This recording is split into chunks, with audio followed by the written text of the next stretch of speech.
بسم اللہ الرحمن الرحیم۔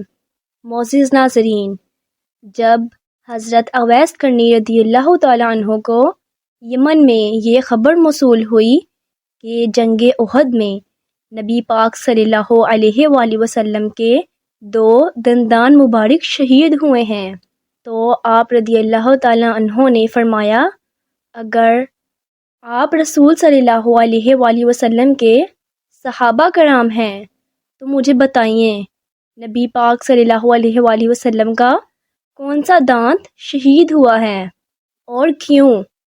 حضرت اویس کرنی رضی اللہ تعالیٰ عنہ فرماتے ہیں، جب مجھے یہ خبر ملی تو میں نے اپنا دانت توڑ دیا، پھر سوچا شاید وہ یہ والا دانت نہ ہو، تو میں نے اسی گنتی میں اپنے سارے دانت توڑ لیے اور پھر ہی مجھے چین آیا۔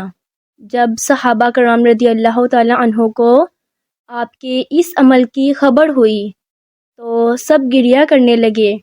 انہوں نے اس اویس کرنی رضی اللہ تعالیٰ عنہ کا عشق ادب مصطفیٰ صلی اللہ علیہ وآلہ وسلم دیکھا، جس نے نبی پاک صلی اللہ علیہ وآلہ وسلم کو کبھی دیکھا ہوا بھی نہ تھا، ان کی وفاداری کو دیکھا، اور اویس کرنی رضی اللہ تعالیٰ عنہ ہمیں اس چیز کا درس دے گئے۔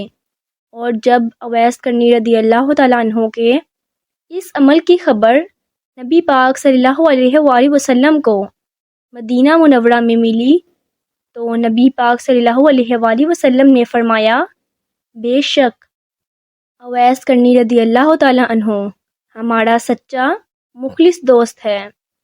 معزز ناظرین، حضرت اویس کرنی رضی اللہ تعالیٰ عنہ کو نبی پاک صلی اللہ علیہ وآلہ وسلم کی ذات اقدس سے والہانہ عشق تھا۔